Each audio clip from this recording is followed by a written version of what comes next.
Hey everybody, it's time to move ahead in Unit 14. You notice we've kind of taken a long look at the Cold War from decade to decade. We looked at the Civil Rights Movement from decade to decade, kind of doing the whole piece all at once rather than just a little bit at a time as we walk through our chronology. Well, now what we're going to do for the next unit and a half is we're going to talk about just one particular decade. So if you notice, 14.2 is what made the 1950s the perfect time for rock and roll. Then we're going to cover the 60s and the 70s, and we're going to move into the next unit, do the 80s and the 90s and 2000s. So now we're going to focus on decades. And if you notice in the outline, every one of these is going to be very similar. It's going to focus on political, foreign, economic, social, cultural, and judicial highlights. Now, a lot of the foreign and political to a certain degree we've already covered, because a lot of the foreign policy of this time period revolves around the Cold War, and a lot of the social deals with civil rights. So we're going to maybe remind ourselves of some of that, but we might just also skip over it, remembering that we've already learned it in other parts. So what made the 1950s the perfect time for rock and roll? And when you think about it, rock and roll is a truly American creation. It's a style of music that is both pervasive in terms of the fact that it reaches across many Americans. It's very inclusive. Anybody can be involved, but yet at the same token, it also kind of has a little bit of a rebellious streak to it. Elvis Presley was a gospel singer and grew up in the church, and next thing you know, he's shaking his hips on TV, and the censors are going crazy. So let's talk about the 50s as a time for this perfectly unifying idea. We're going to talk about the word conformity a bunch and why it fit. Okay, politically speaking, of course, your first president in the 50s was Harry Truman. And he was president because when FDR was reelected in 44, he started to serve his fourth term, died shortly thereafter, and so Truman covered his first term through 48, and then was reelected in 1948. There's kind of a funny moment you can see.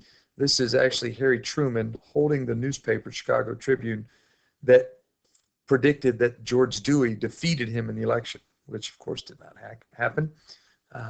And so Truman was the president from 48 through 52. Now, this was during the Cold War. If you remember, he had fired MacArthur, which did not make him super popular. Things weren't necessarily going great. And let's be honest, America goes through waves, and they were probably burnout of Democratic leadership. You'd had FDR for 4 terms, now Truman for 2. People were ready for something else. And so the Republicans nominated the ultimate bloody shirt, Dwight Ike Eisenhower. And this should give you kind of a era of good feelings reminder, that this is a leader who is really easily elected. I mean, look at the election numbers here. Easily overwhelming election. Republicans don't get a lot of votes in the South to begin with anymore. And so it was relatively easy for him, especially with the whole bloody shirt, won his election on D-Day.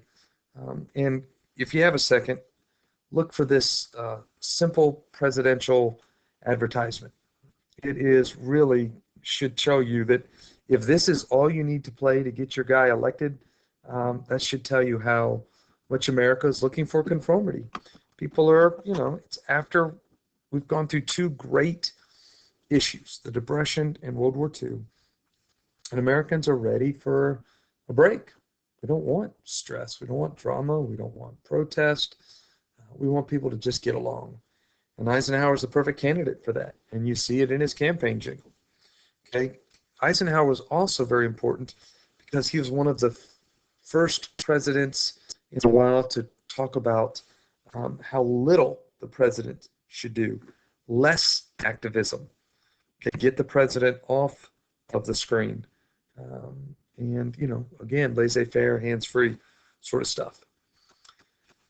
Foreign policy during this time, of course, Truman dealt with the decision to drop the bombs on Nagasaki and Hiroshima. Um, Dealing with the Cold War, introduction of the Cold War in the Soviet Union.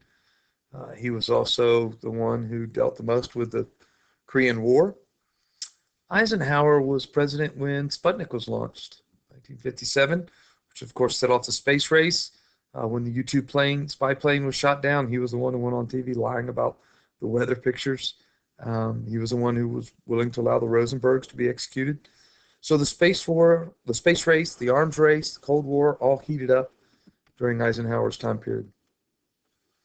Economically, okay, we talked about this a little bit before at the end of World War II, but we went through an economic boom like no other. I mean, just a huge growth of the United States as the, capital the, economic power in the world.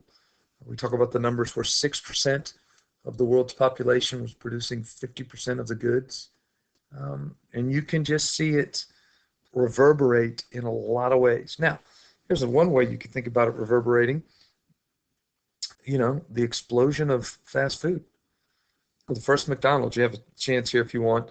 You can, if you dare. It's kind of scary. It's maybe even scarier than some horror movies to watch this first Ronald McDonald cartoon. But you could look that up if you wanted to. But just think of the concept of fast food.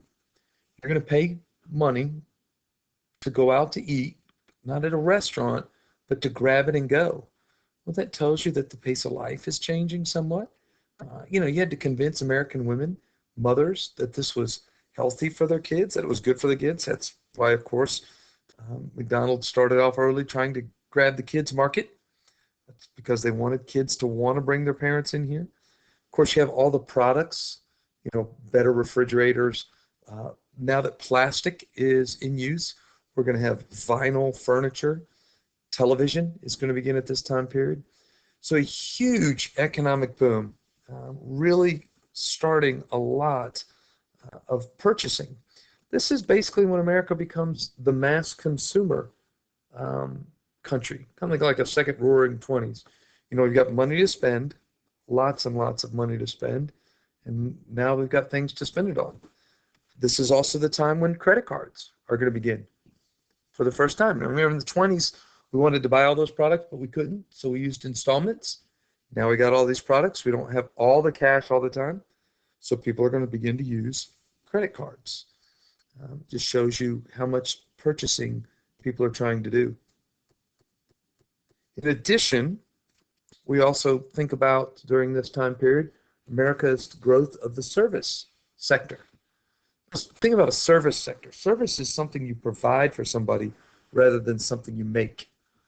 It's during this time that America is going to begin its transition out of the factory industrial nation into more of a service nation. I mean, think about it. How many people do you know, your family, your friends, close relatives, that work in a factory, a steel mill, or an automobile factory? I mean, people don't work in factories in America like they used to. Used to be, that's what everybody did. Remember our industrialization, urbanization unit? People worked in factories. Well, now we're providing services. We're, whether it's fast food, whether it's entertainment, Disney World or Disneyland is going to open during this time. And so the United States is going to soon outstrip some of its industrial background. Okay, the birth of the AFL-CIO during this time, the first big union. Remember the American Federation of Labor with Samuel Gompers back when our unions first started? Well, they join up with the CIO and create kind of a super union. And people were okay with it because, during this time we're making lots of money, so we're not, management is willing to kind of give some concessions to the workers because things are going so well. The Green Bay Packers football team becomes super popular here, and they're a union football team. So the economy was doing incredibly well. Now, go back to our original question. Why is it a perfect time for the rock and roll? Well, because things are fun. Things are kind of moving along pretty swimmingly. It's a good time for fun, good time for rock and roll, good time for music that, just kind of nice and just rhythmical and no major message. I mean, we're not talking about protest songs. We're just talking about songs for fun. Society. Of course, the number one social change would be the baby boom. All those GIs returned from home, met with a GI Bill to help them go to college and the GI Bill to help them build a home. You can see these pictures here where the Levitt towns exist. Everyone kind of moving into the same town. Super conformity when you talk about everybody has the same looking house. If you come over here on the left, you can see this short video about the building of suburbia of Levittown. You'll see that basically they turned house building into an assembly line. And as a result, they were able to crank up production, and America has never looked back. This is the growth of the suburbs more than anything else. This is when people are moving out of the cities. Cities are old, overcrowded, poor, and so people can kind of start over out in the suburbs. Lots of money here. And then think about this, lots of conformity as well. When you move into a house, into a neighborhood, you want to get along, you want to be kind with your neighbors and people, everybody kind of did the same thing. You can see this cartoon, it's kind of a joke, but all the guys are walking up the sidewalk wearing the same clothes at the same time. This was also when people moved to, you can see this map, we start referring to the Sun Belt. Earlier we talked about the belt up here, that's the industrial belt.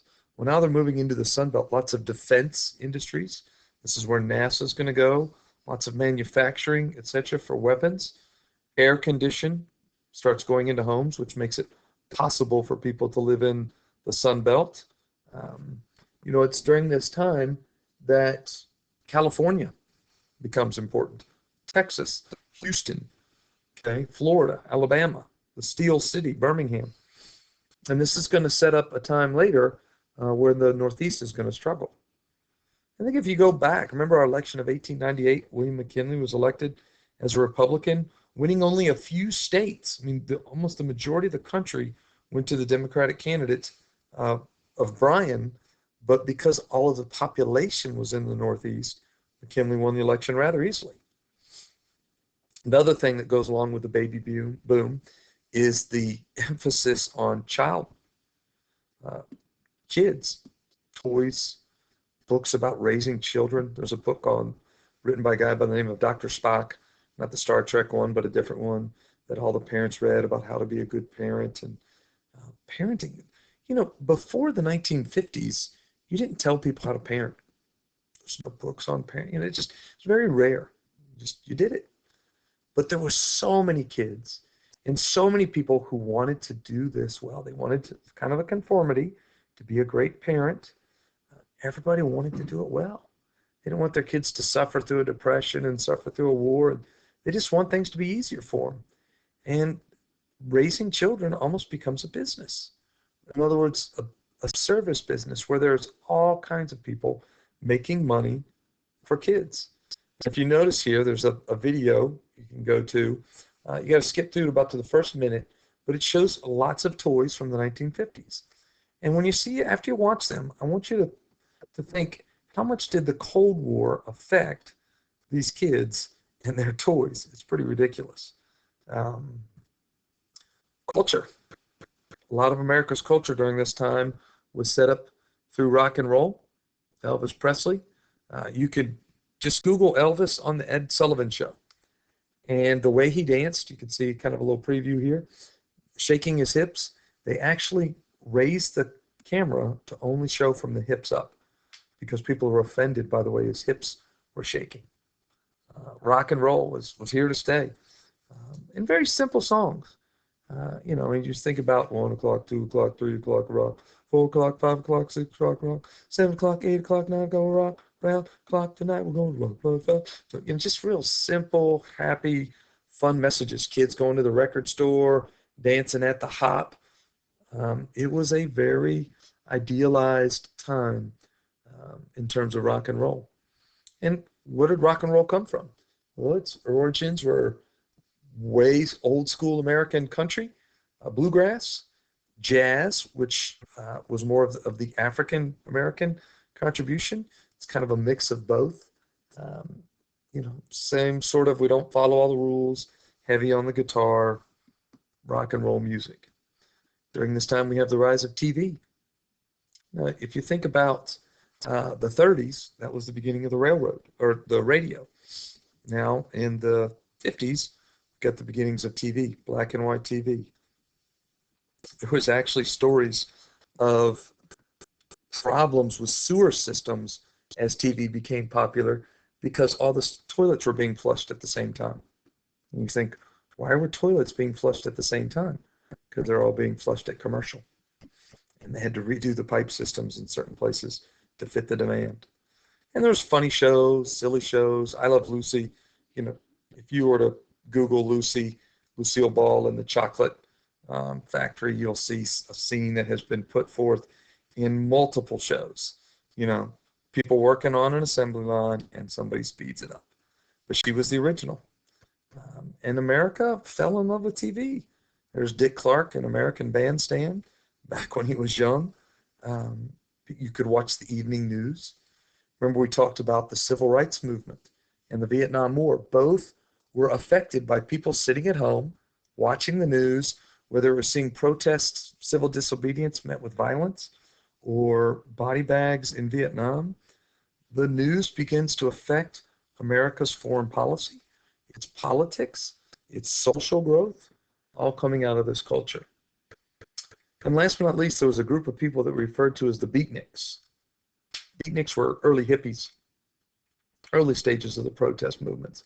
And they're basically rejecting the conformity of the 1950s. And it was a time period of conformity.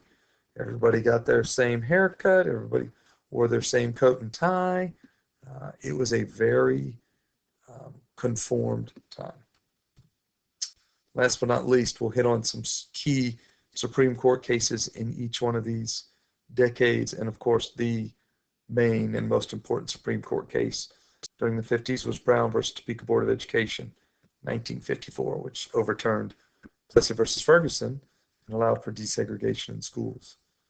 So, with that being said, you have now gotten a good look at the 50s, a time of conformity, a time of great economic growth, a time where America's culture expanded in terms of consumerism and service and child rearing, etc.